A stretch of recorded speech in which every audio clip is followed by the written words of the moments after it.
దేవుని నామానికి స్తోత్రములు. మీ అందరికీ కూడా ప్రభు పేరిట వందనములు తెలియజేస్తూ ఉన్నాను. ప్రతి ఒక్క దినములాగానే ఇవాళ కూడా దేవుడు మనతో ఒక మంచి వాగ్దానం ద్వారా మాట్లాడబోతూ ఉన్నారు. కాబట్టి విన్న వాక్యం అనేక మందికి పంపించండి.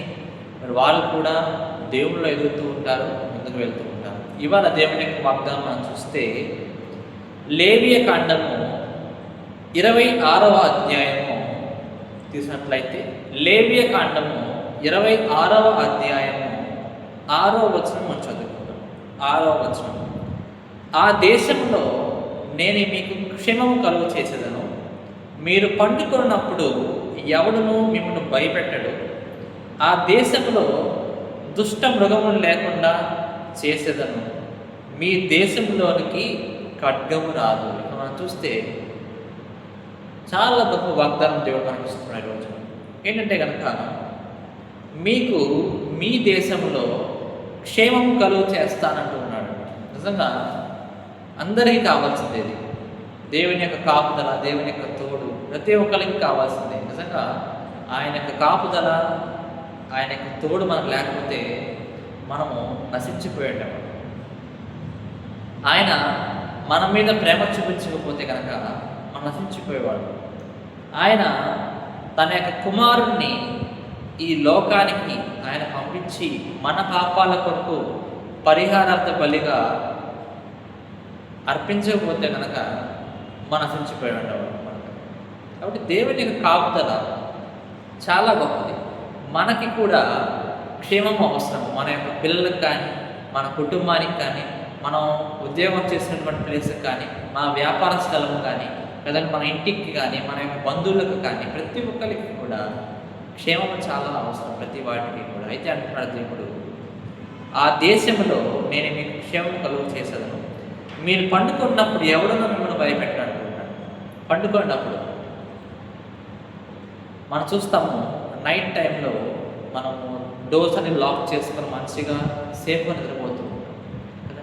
అయితే దేవుడు అంటూ ఉన్నాడు, సాతాను యొక్క శోధన నీ కుటుంబం మీదకి, నీ మీదకి రాకుండా నేనేం చేస్తా అంటాను, నువ్వు పండుకునేటప్పుడు చాలా మరి ఎవడున్నా మిమ్మల్ని భయపడకుండా చూస్తూ అంటున్నాడు. ఎవడున్నా మిమ్మల్ని భయపెట్టడు, భయపడటానికి ఎవరు రాదు సాతాను.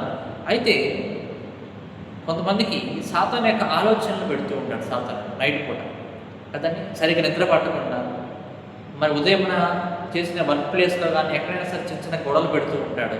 ఆ గొడవల వల్ల మనకి మైండ్ అంతా డిస్టర్బ్ అయిపోయేసి నైట్ పూట నిద్ర రాదు సరిగ్గా. అయితే మనం పడుకునే ముందు ఏం చేయాలంటే కనుక, నువ్వు ఎవరినైతే తిట్టావో లేదా నీ పట్ల ఎవరైతే పాపం చేశారో, నీ పట్ల ఎవరైతే మరి తప్పు చేశారో, నువ్వు ఎవరికైనా తప్పు చేశావో, ఎవరైనా తిట్టావో పొరపాటున, వాటిని ఒప్పుకోవాలి. ఆ పాపాలన్నింటిని ఒప్పుకోవాలి. ప్రభా, ఇవాళ నేను పలానా మనిషిని ఒక చిన్న మాట నానయ్యా, క్షమించు ప్రభా, ఒకసారి ఒక మనిషి నా పట్ల నా మీద తప్పు చేశాడు, అతన్ని కూడా క్షమించు నాయన అని క్షమాపణ అడిగి నువ్వు ప్రశాంతంగా నిద్రపోవచ్చు. అదే నేను క్షమాపణ అడగలేదనుకోండి, సాతానుడు ఇదే టైము ఇతనిలో మరి ఫర్గివ్నెస్ లేదు, క్షమాపణ లేదు, అడగలేదు కదా, కాబట్టి ఇతనికి శోధన వచ్చేలా చేస్తూ ఉంటాడు సాతానుడు. పడుకునే ముందు మీరు మరి ప్రార్థన చేసుకొని, ప్రభు మంచి సుఖమైన నిద్ర, చురుకైన మెలుకుంటా ఇచ్చే ప్రభు.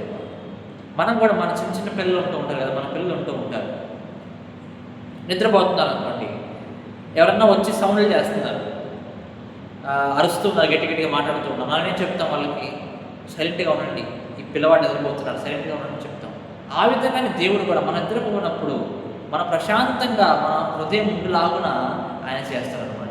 మన ప్రశాంతంగా హృదయం ముందు లాగు చేస్తాడు. ఎటువంటి మరి ఆ యొక్క ఆపదలు కానీ, ఆందోళనలు కానీ, కష్టాలు కానీ, అవన్నీ బాధ కానీ నీ హృదయంలో లేకుండా దేవుడు సుఖమైన నిద్రను ఇస్తూ ఉంటాడు.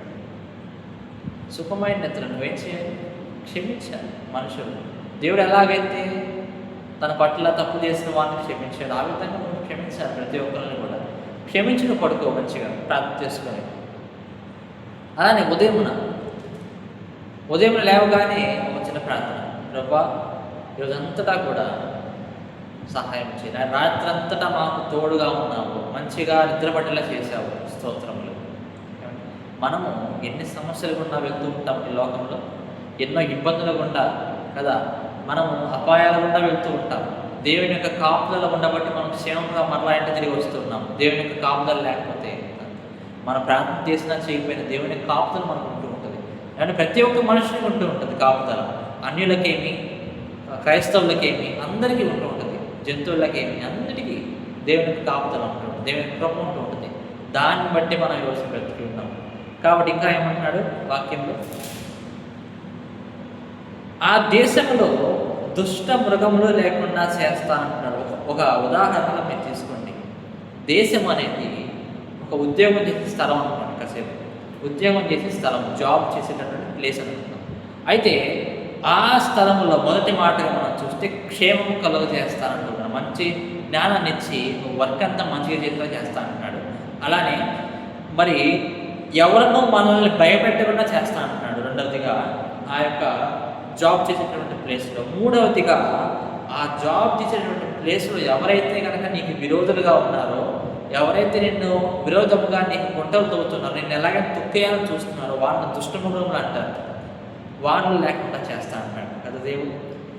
మీ దేశంలోనికి ఖడ్గం రాదు, వాళ్ళ దగ్గర నుంచి నీకు ఎటువంటి అపాయం రాకుండా నేను కాపాడుతాను.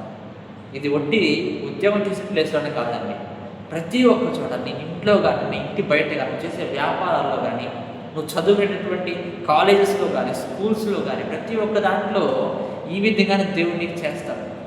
నువ్వు విశ్వాసంతో దేవుడిని ప్రార్థన చేసి, ప్రభువా ఇవన్నీ చెప్పావు అదే రోజున, ప్రభు ఇవన్నీ చెప్పావు కదంట, కాబట్టి సహాయం చేయదేవా, ఏమంటాడు, క్షేమంగా మమ్మల్ని ఉంచండి ప్రభువా, భయం లేకుండా మమ్మల్ని సుఖంగా నిద్ర దయచేయను ఆయన, దుష్ట మృగములను వెళ్ళగొట్టు ప్రభువా, అపాయం మా మీదకి రాకుండా చేయను ఆయన అని ఎప్పుడైతే ప్రార్థన చేస్తావో ఆ విధంగా దేవుడు నీకు ఖచ్చితంగా ఇవన్నీ నెరవేరుస్తాడు. అది నీ కళ్ళ ద్వారా చూస్తాడు.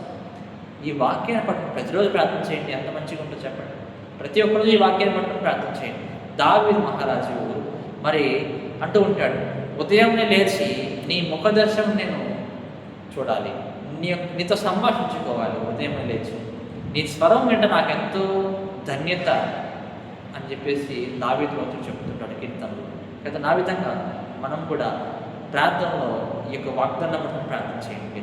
ప్రభువా ఇది మా ఒక్క కుటుంబానికే కాదు, నా ఒక్కడికే కాదు నాయన, దేశమంతటా క్షేమం కావాలి. యుద్ధాలు జరుగుతున్నాయి, దేశమంతటా క్షేమం కావాలి. నా యొక్క బంధువులు ఉంటూ ఉన్నారు, వాళ్ళకి క్షేమం కావాలి. మా ఇంటి పక్కన వాళ్ళు ఉంటున్నారు, వాళ్ళకి క్షేమం కావాలి. ప్రతి ఒక్కరికి క్షేమం కలుగులాగున మీరు మీ ప్రార్థనలో చేయండి. మీకు మీ కుటుంబానికి ఇవన్నీ కూడా నేను డిస్కస్ చేశాను కదా, వాక్యం పాయింట్స్ అన్నీ కూడా మీ కుటుంబానికి దేవుడు ఇచ్చును గాక. ఈ యొక్క చిన్న వాగ్దానాన్ని దీవించి ఆశీర్వదించును గాక. ఆమేన్.